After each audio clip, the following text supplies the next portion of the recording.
रूह कंपा देने वाली ये खबर किसी फिल्म की पटकथा नहीं बल्कि हकीकत है। एक पत्नी ने अपने पति के साथ मिलकर अपने ही प्रेमी को मौत के घाट उतार दिया और फिर सबूत मिटाने के लिए जो किया उसे सुनकर आपके रोंगटे खड़े हो जाएंगे। उत्तर प्रदेश के फतेहपुर में बकेवर थाना क्षेत्र से लापता हुए विजय निषाद की हत्या की गुत्थी जब पुलिस ने सुलझाई तो हकीकत जानकर पूरा इलाका सन्न रह गया। ये महज एक हत्या नहीं बल्कि यूट्यूब के खौफनाक वीडियो देखकर रची गई एक सोची समझी साजिश थी। मामले की शुरुआत 8 मई 2026 को हुई जब विजय निषाद अपने घर से निकला और फिर कभी वापस नहीं लौटा। परिजनों की चीख पुकार और पुलिस की गहन जांच के बाद जब कड़ियां जुड़ी तो हत्यारे कोई और नहीं बल्कि विजय की प्रेमिका किरण देवी और उसका पति कामता प्रसाद निषाद निकले। पुलिस के मुताबिक किरण के साथ चल रहे नाजायज रिश्तों से तंग आकर पति कामता प्रसाद ने पत्नी के साथ मिलकर विजय को रास्ते से हटाने का वीभत्स प्लान बनाया। बहाने से उसे घर बुलाया गया जहां पहले से घात लगाए बैठे पति ने दरवाजे की चौखट से वार कर विजय की जान ले ली। लेकिन हैवानियत की हदें तो तब पार हुई जब दोनों ने शव को ठिकाने लगाने की साजिश रची। पकड़े जाने के डर से इन दरिंदों ने बाकायदा यूट्यूब पर वीडियो देखकर ये सीखा कि सबूत कैसे मिटाए जाते हैं। बोरे में शव न समाने पर उन्होंने आरी और ग्राइंडर का इस्तेमाल कर विजय के पैर काट दिए। इसके बाद कानपुर के जंगलों में ले जाकर न केवल शव को जला दिया बल्कि उसके मोबाइल, पैन कार्ड और एटीएम तक को अलग अलग जगहों पर फेंक दिया ताकि पुलिस के हाथ कोई सुराग न लगे। पुलिस की तकनीकी जांच, सर्विलांस और कड़ी पूछताछ के आगे इन शातिर अपराधियों का झूठ अंततः धराशायी हो गया। पुलिस ने आरोपियों की निशानदेही पर शव के अवशेष, हत्या में प्रयुक्त आरी, ग्राइंडर ब्लेड और मोटरसाइकिल समेत तमाम सबूत बरामद कर लिए हैं। इस बर्बर हत्याकांड के खुलासे पर पुलिस अधीक्षक ने टीम की तत्परता को देखते हुए उन्हें 25,000 रुपये के नकद पुरस्कार से सम्मानित करने की घोषणा की है। फिलहाल दोनों हत्यारे अब सलाखों के पीछे हैं और कानून अपना काम कर रहा है, लेकिन ये घटना उस भयावह सोच पर प्रश्नचिन्ह लगा रही है जहां चंद मिनटों के डिजिटल ज्ञान ने एक इंसान को हैवान में बदल दिया। क्या आपको लगता है कि समाज में बढ़ती इस तरह की डिजिटल अपराध की मानसिकता को रोकने के लिए इंटरनेट पर प्रसारित होने वाली ऐसी हिंसक सामग्री पर कड़ा प्रतिबंध होना चाहिए? अच्छा हुआ है, क्या कुछ रहा है?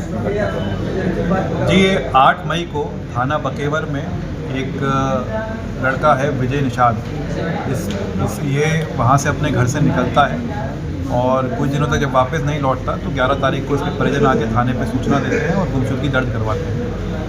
जब गुमशुदगी की जांच हो रही होती है तो इसके घर वालों के द्वारा ये भी आशंका जाहिर की जाती है कि इसके फ़ोन रिकॉर्ड को ज़रूर चेक किया जाए। हो सकता है कि किसी महिला या किसी पुरुष के संपर्क में रहा हो और उसने इसको बुलाकर इसके साथ कुछ अप्रिय घटना कारित कर दी है। इसके फ़ोन रिकॉर्ड बड़ी डिटेल में चेक करे जाते हैं। डिटेल चेक करने के बाद ये बात निकलती है कि हमीरपुर में एक महिला है जिसके साथ इसकी बहुत लंबी लंबी बातें थीं और ये इस कंफ्यूजन पे आ जाता है कि इस महिला के साथ संबंध रहे हैं। और जो इसके मोबाइल की लोकेशन है वो भी अलग अलग जगह पाई जाती हैं।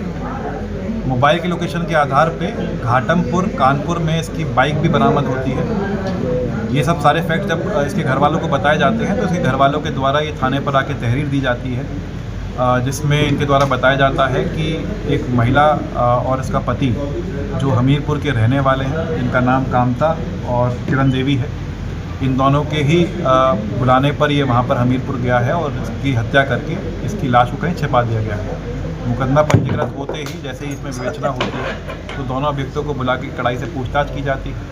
पूछताछ करने के बाद ये सारे तथ्य निकल के आते हैं कि 8 तारीख को ये जब अपने घर से निकला है 8 मई को तो इनके घर पे पहुंचा है दोपहर पे जब घर पहुंचने के बाद पहले से ही पति और पत्नी ये प्लानिंग कर चुके थे कि आज इसको बुलाएंगे और इसकी हत्या कर देंगे। हत्या करने के बाद जो इसका पति है वो इसकी बाइक को एक जगह ठिकाने लगाता है और इसकी डेड बॉडी और उसके मोबाइल को एक तीसरी जगह कानपुर में ही जो है एक जंगल स्थित है वहाँ पर जाकर इसकी बॉडी को वहाँ पर जलाकर एक तरीके से उसको छुपाने की कोशिश करता है बोरे में डालकर। तो ये सारी जब उसके द्वारा घटनाक्रम कबूली जाती है तो परिजनों के साथ, जो इसमें मृतक है उसके परिजनों के साथ संबंधित घटनास्थलों पर जाया जाता है। जहाँ पे उसकी बॉडी मिलती है वहाँ पर उसके घटना के जो परिजन हैं उनसे बाकी जो सामान वहाँ पर मिला है, उसका जो कपड़े मिले हैं, जूते मिले हैं, उनके आधार पे उनकी शिनाख्त करवाई जाती है। तो उसके परिजन द्वारा माना जाता है कि उसी के बेटे का जो वहाँ पे नरकंकाल है उसी के बेटे का है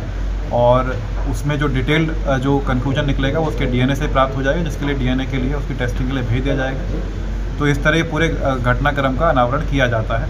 मूल रूप से इसमें विवाद यही था कि जो ये महिला थी उसके साथ इसके संबंध प्रेम संबंध रहे हैं, क्योंकि आज से 4 महीने पहले तक इसका जो पति था, जो इसमें मुख्य अभियुक्त से काम था, वो सूरत में काम करता था और तभी इन लोगों के संबंध बने। उसके बाद जब ये सूरत से वापस आया तो इस लड़के ने काफ़ी बार प्रयास किया कि लड़की है महिला उससे मिलने आए, लेकिन वो मिलने नहीं आती थी।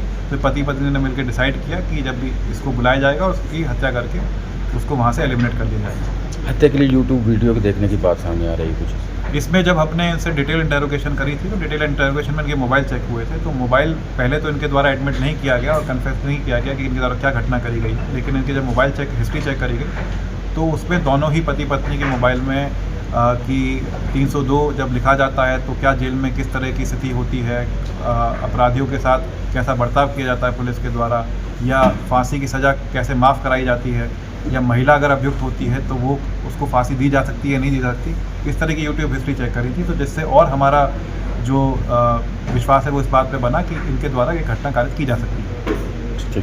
लखनऊ की हर बड़ी हलचल, अपराध की सच्ची खबरें, द लखनऊ टाइम्स, सबसे तेज सबसे सही।